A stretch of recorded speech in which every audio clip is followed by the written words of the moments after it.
Good evening and welcome to Smart Entrepreneurship Decoded on Transcontinental Times.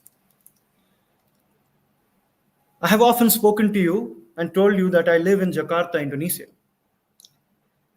When you hear of Indonesia, what comes to your mind? Most probably, you think of Bali. Many people are surprised that Bali is part of Indonesia. They think it's some other exotic place. You think of a lot of extraction industries, energy, mining, etc. You don't exactly think of startups as the first item at the top of your head. But Jakarta has a vibrant startup ecosystem. In fact, across Indonesia, a steady change is taking place, spurred by the government, spurred by various individuals, various organizations. A startup movement of sorts is taking place across the country, mainly in hubs like Jakarta, Surabaya, Bali, and many others.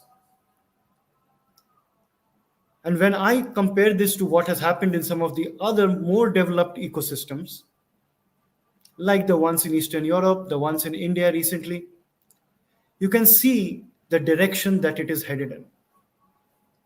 In fact, it is ranked as one of the top 5 upcoming startup ecosystems of the world. For the last 5 years, I have observed this ecosystem closely, worked with the government, worked with various private players, and met thousands of entrepreneurs across the country. So tonight I thought, why not have a guest who knows this ecosystem really well from various angles? So our guest tonight is an accomplished corporate professional who has also worked in the academia for creating content for entrepreneurs, for helping colleges set up and universities set up startup ecosystems in terms of incubators and accelerators. And for the past few years, he's the managing director for the Indonesian chapter of the Global Entrepreneurship Network. Please welcome our guest tonight, Pa Ivan Sandjaja. Good evening, Pa Ivan. How are you? Thank you. Great. Thank you, Nalin. So, Pa Ivan, we've heard a lot of other parts of the world. How exactly and what exactly is happening in Indonesia right now? Very, very good question, Nalin. I have been bringing up this issue for a number of years because, unfortunately, in Indonesia, the so-called entrepreneurship ecosystem is rather dispersed and fractionated. Looking at the shape of the country itself, which is an archipelago, lots of islands and cities on these islands. So each and every place has its own ecosystem. And unfortunately, they're not so well connected with one another either. For example, we have an ecosystem here in Jakarta. We have an ecosystem in perhaps Bandung, Yogyakarta, even Bali, and just yesterday I saw a vibrant ecosystem in Sulawesi, in Makassar. Unfortunately, these ecosystems are not talking to each other. So let's say if I were an investor, a foreign investor, I come to Indonesia and I say, okay, let's see what's going on there. It's very difficult for me to have a helicopter view over the Indonesian ecosystem because I really need to go down and do some deep dive investigations, getting to know people. Then I will probably find out something that is brewing or something that is going on here underground in the South Jakarta or Central Jakarta, things like that. So as results, there are many startup companies founded by young people are actually they're duplicating one another too because they're problems are problems everywhere, right? I mean, and young people try to solve problems. Entrepreneurs are problem solvers, and they try to solve the problems in Jakarta, and some try to solve the problem in Surabaya, some try to solve the problem maybe in Medan. So there are many similar startups at the end, you know. So if you go and visit those businesses, oh yeah, I know something that is very similar to your business out there. Yeah. So that is the So uh, yeah, I picture. agree with you. There seems to be a lot of duplication. The island effect kind of plays out. Sometimes nothing wrong in that. Everybody can set up a good business. But looking at Jakarta, often we get caught up in the hype of the big funded startups, right? And invariably, most of them, not all, most of them are set up by Indonesians who have returned from overseas with an overseas education or are connected in some way, etc. Is that changing? Are we finding more and more local, uh, born and brought up Indonesians setting up successful companies? Yeah, indeed. I mean, of course, if you are overseas graduates, I think many Indonesian also go to uh, countries like the US or Europe to get education. Certainly, I must honestly say that they have certainly better education system. And better education system will simply train them also to become a better professional. That is why if they want to start a business, because a business usually starts from a problem, the capability for them to identify and recognize problems. If you are a foreign graduate, of course you are better trained to discover that, right? Rather than if you are local graduates. Yeah. And I always say this: the reason why we have more B2C business rather than B2B business, because most of the young people do not have the experience being exposed to whatever problems there are in the business sectors. That is why their view is sort of limited only to what's going on out there around them. Yeah, where a lot of people live. That's why they come up with solutions Yeah. pretty much for B2C kind of business rather than B2B business. So just hold that thought a bit because you bring up an important point. It is a very young country with the average age of 22. So are there certain skills for entrepreneurship that uh, Indonesians need to be particularly aware of?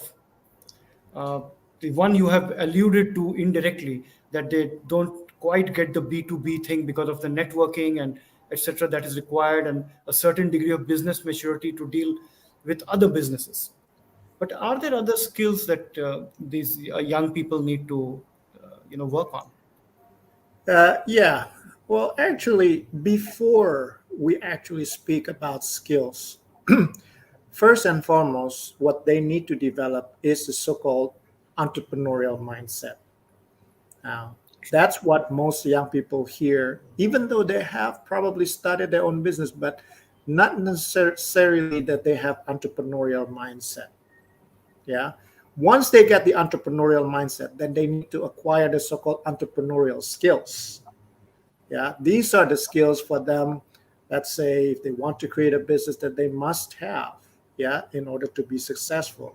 But first, you need to get the so-called entrepreneurial mindset or develop or transform your mindset to become more entrepreneurial, which means basically as simple as being creative and innovative, or having the habit of being creative and innovative. That's an entrepreneurial mindset. Yeah. So without a doubt, that is the foundation. And I keep challenging people and asking them, can an entrepreneurial mindset be taught, or it is something that a person has? And I know people are divided. It's like a nature and nurture divide. But I'm not going to get into that. I'm going to take that thought in another direction, because you've worked a lot with universities Yeah. and you The have set answer, yeah, go ahead. Go ahead. Go ahead, and Nalin. you've set up a curriculum for entrepreneurs, etc. Yeah. And you worked with setting up incubators, accelerators. Yes. Now, I have observed the Indonesian university startup ecosystem as well, not as closely as you, but I have seen about 40, 50 universities. And I see a certain challenge. The challenge I see, and I would like you to elaborate on that from an outsider's perspective, is the incubator is filled with administrators, because it is an unfair ask on a college which is supposed to create job seekers to suddenly create job creators, because the input itself is of people with a fixed mindset. Now you are trying to convert that, and the incubator is full of administrators. There are no networkers or business mentors, etc. So the while the private incubators in cities like Jakarta, etc., full and packed to the brim, the university incubators are empty. Students, is it because we are trying to teach the very few growth mindset people that we have, we are trying to teach them entrepreneurship through a fixed curriculum? Or is there some other reason why the university incubators are empty? Yeah. Now, the answer goes back to your first question then. Can entrepreneurship be taught? Yeah. And the answer, or is it maybe it's a trait that you are born with? My answer is always something in between the two. Entrepreneurship can be learned. Yeah. Because you don't necessarily teach entrepreneurship. Entrepreneurship is not something, like you're teaching mathematics or chemistry. Yeah. But entrepreneurship can be learned, except learning entrepreneurship, you have to know, let's say, the style, how to do it. Yeah. Because I think, especially here in Indonesia, where, I mean, I'm also advisors in several universities for the entrepreneurship program. I say, look, first and foremost, you need to understand as a faculty or as a dean or whatever, the leadership management of the university, you need to understand what you really want to achieve. Yeah. Because you cannot simply turn students to become entrepreneurs within 4 or 5 years. Yeah. But the students themselves have to be, have to have the willingness to become entrepreneur. Now, what most people misinterpret that, being an entrepreneur means that you must have a business. And a lot of universities also measure the performance of their entrepreneurship curriculum based on the number of businesses being created by the students, which is completely irrelevant. Because once again, when you talk about development of entrepreneurial mindset, you could have a very strong entrepreneurial mindset without having a business of your own. You can actually work for a company but still have an entrepreneurial mindset. You can work for the government, you can work for an NGO, you can even work for a political party. If you have an entrepreneurial mindset, you are an entrepreneur, except you don't have a business of your own. Now, that simply means that you are a creative and innovative person. You are able to identify and recognize problems and turn them into challenges and offer solutions. And I always say, remember, whenever you offer solutions, then you create another problems, and that will go on and on and on and on. But that's what they call entrepreneurial cycle. Yeah, you keep solving problems one after another. Yeah, as long as we live. Then It's true. the whole key goes back to the education, Nalin. So, what can universities do? So, entrepreneurial mindset is essential for all walks of life, even if you want to be a preacher or anything. And there are very successful people in corporate life who are growing their companies twice, thrice over, including big ones like Microsoft, Google. The leaders have an entrepreneurial mindset. So, that mindset and that ability to use an entrepreneurial style of thinking or a growth mindset stands you in good stead whatever you do in life. What can Indonesian universities do to attract students to become entrepreneurs? Because there are historical reasons, right? I mean, we still have to get to a parents' hesitancy of the children going into a high risk thing. Some of them are being pushed into it because there are no jobs or lesser jobs. Let's not say no jobs. So, what is it that universities can do more role models, more road shows, more ideation workshops, more mentors? What is it that they can do, and what is Gen doing about it?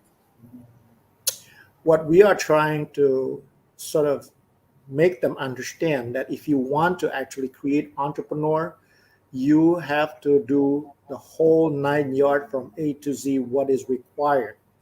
Meaning, you start certainly from your faculty members. If your faculty members are bureaucrats, don't expect them to be able to inspire the students to become entrepreneur. But again, in order to create entrepreneurs, it's not enough just to have entrepreneurial faculty members because students don't live on campus alone. They also live at home. Now, look at this. If the parents, let's say, are civil servants, policemen, it is likely that the children don't want to be entrepreneurs because oftentimes their parents want them to be like them. If father is a policeman, of course, he would probably like his son to become also policeman one day. If a father is a doctor, of course, he probably wants his son to also become a doctor someday. And just because you are a doctor, you have your own practice, you generate your own income, that does not mean that you are entrepreneur because you're not solving problem, you are curing people. Yeah, but you're not solving another problem, new problems. Yeah, so the whole thing has to be done. So that means you have to educate the faculty members, but you also have to educate the whole environment of the students. So by condition, you have to create this environment where basically students are pushed or poised to become entrepreneur. Then you will probably succeed. And the biggest challenge is certainly working with the faculty itself, because the faculty, like I said, a lot of them are pure academics. I mean, that's what they do almost their entire life. They never had a business before. Now, how can you teach someone to create their own business if you have never had your own business yourself? But on the other hand, most of the universities don't allow their faculty to have business or side business because, I mean, they should focus on their teaching job. Yeah. So that is the vicious circle, Nalin. Yeah. So, and I think as long as you cannot break that vicious circle, I mean, then you will be stuck with Yeah. the whole situation. It was a lot like this in some of the other countries I mentioned earlier. But generally, the push from the population was higher. The desire from the population to do something was a little higher. We have a happier set of people here, but that the desire and the larger mass of people wanting to do it is not there, which is surprising. There are 7 million MSMEs, whatever size, whatever, however small. There are people struggling to do something to make ends meet and run businesses of some kind. But let's for a moment come to Jen. Jen has been in Indonesia for what, 5, 6 years now? No, more than that. 11 years now. 11 Almost years. 12. Hmm. Yeah. So what are you focusing on now? If we were to pick 2, 3 focus areas. Yeah. Jen basically works with all ecosystem stakeholders, government, academia, business community, also ecosystem supporters like your good self, NGOs, foundations, incubators, accelerators, basically to try to create synergy among all the stakeholders. Because a lot of stakeholders, if they try to do their own thing, then they can only reach also a certain level where you say, if you would work together with some other partners, you might be able to achieve more. So this is what we believe. So we don't create new programs or create like our own incubator or our own accelerator, but we just help them find whatever the programs are. If we see that you have a good program, it's like, go to Orbit Future Academy because that's where you can actually get good education if you want to become entrepreneur. Then, if you decide that you want to become entrepreneur and you want to go abroad with your business, then we will also help you. We create a program for you with other partners who can probably create a soft landing programs that you can join in and help you to enter another international market, something like that. Yeah, that's what So we do. that's it. That's interesting because we too have a strong philosophy on that. That every thing that you teach should lead to an outcome, and we also link people and have an exchange program with our centers in India and Silicon Valley. We send people across for experiences. I want to change track a bit and talk about something that I experience as a life coach, and I'm sure you also experience. In a young country like Indonesia, where the startup ecosystem is fairly young, new, if you remove that small percentile of overseas educated people, okay, the large mass of people, when we are asked to meet and mentor them, sometimes, especially on financial literacy, etc., sometimes the expectations and what they come with as dreams in their mind is so far removed from reality Yeah. that I feel inadequate to coach them. I feel as if, is something wrong with me? Have I learned the wrong things? You feel the gap is too large sometimes. What do you do in such a case? I mean, if you tell them the honest truth, you will basically tell them there's no hope because you're too far removed from reality. But there is a value for them going through that process, though they don't understand it at that point. What do you Yeah. do as a coach? How do you manage that I mean, personally? you are absolutely right. I mean, I experienced that myself too. And oftentimes, a lot of young people associate business always with capital. They say, oh, you know what? I am so poor. I have no money. I cannot start a business whatsoever or create my own job. I said, that's a BS for me. Why? Because even if I would give you right now 1 billion rupiah, and you say, I say, you start something, then you probably come back to me and say, well, I don't know what to do with the money. So apparently, then the money is not the issue. Yeah. Because I always say, first, you train yourself to be able to identify problems and find the solutions. Then the money will follow. Yeah.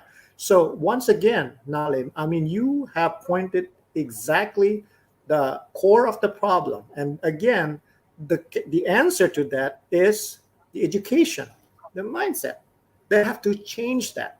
Yeah. It's not us that we are too far away from reality, but oftentimes these young people, I mean, they dream big, but oftentimes I say that dream is too big, that it is just a dream.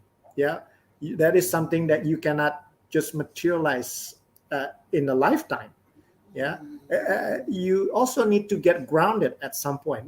Of course, we say True. entrepreneurs have to dream, but on the other hand, you need also to be grounded once in a while. So then yeah, how to work smart and materialize whatever your desire or your dream is. Yeah, otherwise you just keep on dreaming.